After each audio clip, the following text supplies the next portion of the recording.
Bismillahirrahmanirrahim. Assalamualaikum warahmatullahi wabarakatuh. Kami dari kelompok 9 mata kuliah Psikologi Umum kelas PGMI 6, dosen pengampu oleh Ibu Rina Mirza MPSE. Kami dari kelompok 9 yaitu 1. Khairunisa, 2. Nur Azmi Boru Siregar, 3. Efrina Mora, 4. Miftahul Husna. Ingatan. Apa itu ingatan? Baiklah, langsung saja tonton videonya. A. Pengertian ingatan. 1. Menurut para ahli. De Porter dan Hernacki dalam Aviatin 2001 menjelaskan bahwa memori atau ingatan adalah suatu kemampuan untuk mengingat apa yang telah diketahui. Santrop mendefinisikan ingatan sebagai retensi informasi yang telah diterima melalui tahap pengkodean atau encoding, penyimpanan atau storage, dan pemanggilan kembali atau retrieval. Irwanto mendefinisikan ingatan sebagai kemampuan untuk menyimpan informasi sehingga dapat digunakan lagi di masa yang akan datang. Walgito mendefinisikan ingatan adalah kemampuan psikis untuk memasukkan, menyimpan, dan menimbulkan kembali hal-hal yang lampau. Richard Atkinson dan Richard Shifrin dalam Matlin 1998, ingatan adalah bagian penting dari semua proses kognitif karena informasi dapat disimpan hingga sewaktu-waktu digunakan. 2. Ingatan. Secara teoritis, ada 3 aspek yang berkaitan dengan berfungsinya ingatan, yakni menerima kesan, menyimpan kesan, dan memproduksi kesan. Mungkin karena fungsi-fungsi inilah, istilah ingatan selalu didefinisikan sebagai kecakapan untuk menerima, menyimpan, dan memproduksi kesan. 3. Penyimpanan. Penyimpanan adalah suatu proses mengendapkan atau menyimpan informasi yang diterima dalam suatu tempat tertentu. Penyimpanan ini sudah sekaligus mencakup kategorisasi informasi sehingga tempat informasi disimpan sesuai dengan kategorinya. Penyimpanan informasi merupakan mekanisme penting dalam ingatan, meliputi 1. Mengingat dapat terjadi dalam beberapa bentuk. Bentuk yang paling sederhana adalah mengingat sesuatu apabila sesuatu itu dikenakan pada indera. Bentuk ini disebut rekognisi. Misalnya kita mengingat wajah kawan, komposisi musik, lukisan, dan sebagainya. 2. Bentuk mengingat yang lebih sukar adalah recall. Kita merecall sesuatu apabila kita sadar bahwa kita telah mengalami sesuatu di masa yang lalu, tanpa mengenakan sesuatu itu pada indera kita. Misalnya, kita merecall nama buku yang telah selesai kita baca minggu lalu. 3. Lebih sukar lagi ialah mengingat dengan cukup tepat untuk memproduksi bahan yang pernah dipelajari. Misalnya, Anda mengenal kembali atau rekognisi sebuah nyanyian dan ingat juga bahwa Anda pernah mempelajari nyanyian itu atau recall. Tetapi, apakah Anda menyanyikannya kembali atau reproduksi? 4. Bentuk mengingat yang keempat ialah melakukan performance atau kebiasaan-kebiasaan yang sangat otomatis. Apabila kita melakukan rekognisi, recall, reproduksi, ataupun performance, pertama-tama kita harus memperoleh materinya. Memperoleh materi merupakan langkah pertama dalam keseluruhan proses yang bertitik puncak pada mengingat. Suatu bentuk memperoleh materi tertentu diartikan dengan tiap bentuk mengingat. Ada beberapa cara untuk mengingat kembali hal-hal yang sudah pernah diketahui sebelumnya. Yang pertama, rekoleksi, yaitu menimbulkan kembali ingatan suatu peristiwa lengkap dengan segala detail dan hal-hal yang terjadi di sekitar tempat peristiwa yang terjadi pada masa lalu. Misalnya, seorang pria mengingat peristiwa pertama kali dia pergi dengan seorang gadis. 2. Pembaruan ingatan. Hampir sama dengan rekoleksi, tetapi ingatannya hanya timbul kalau ada hal yang merangsang ingatan itu. Misalnya dalam contoh di atas, ingatan timbul setelah pria tersebut secara kebetulan berjumpa kembali dengan gadis yang bersangkutan. 3. Memanggil kembali ingatan, yaitu mengingat kembali suatu hal, sama sekali terlepas dari hal-hal lain di masa lalu. Misalnya, mengingat saja yang diingat di sini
untuk mengenang atau memanggil kebangkitan tersebut saat dibutuhkan.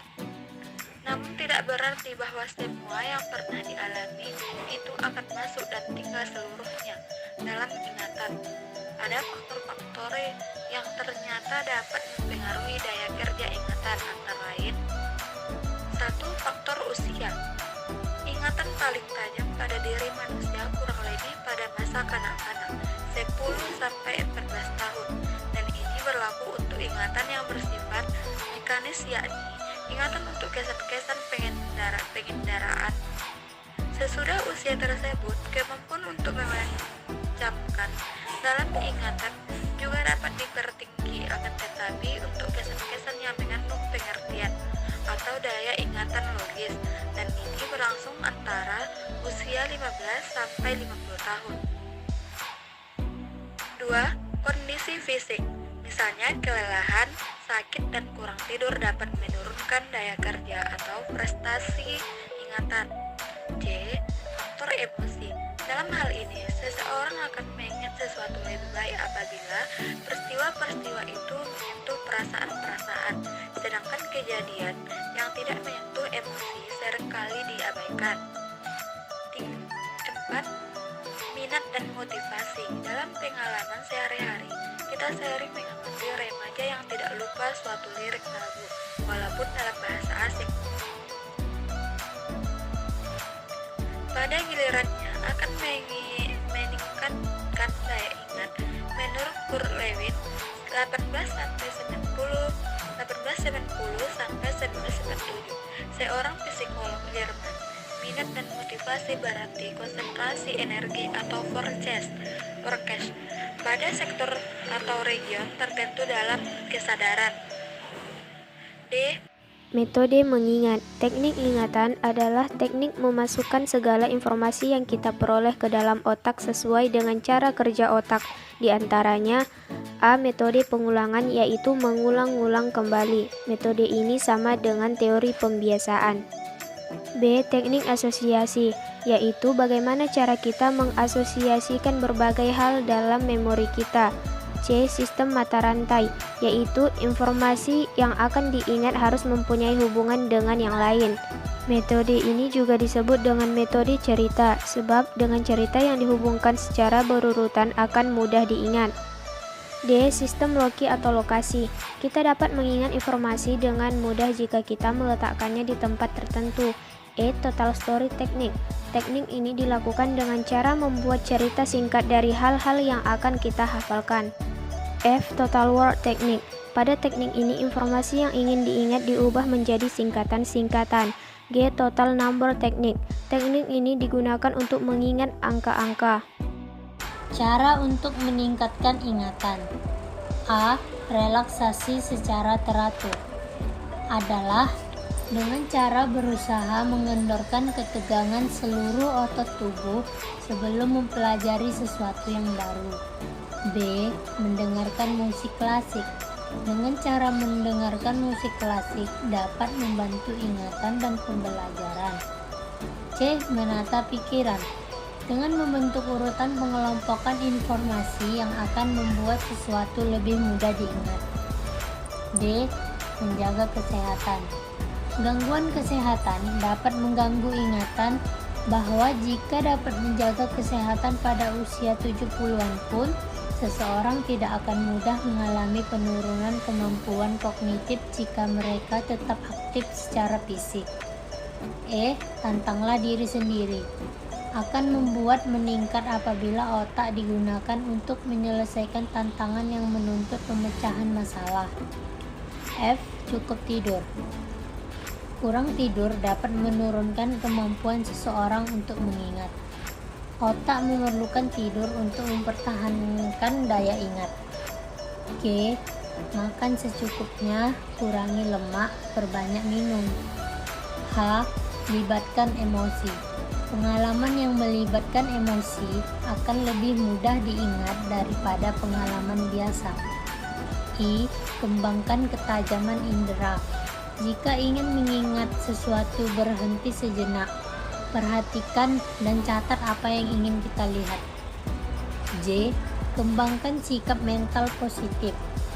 Hal ini dapat menimbulkan rasa percaya diri yang berpengaruh positif pada daya ingat. K. Olahraga teratur. Dengan berolahraga teratur dapat menjadi pemicu ingatan. L. Istirahat yang cukup. Otak memerlukan waktu untuk beristirahat agar mengendapkan dan mengkonsolidasikan ingatan. Sekian dari video makalah kami. Wassalamualaikum warahmatullahi wabarakatuh.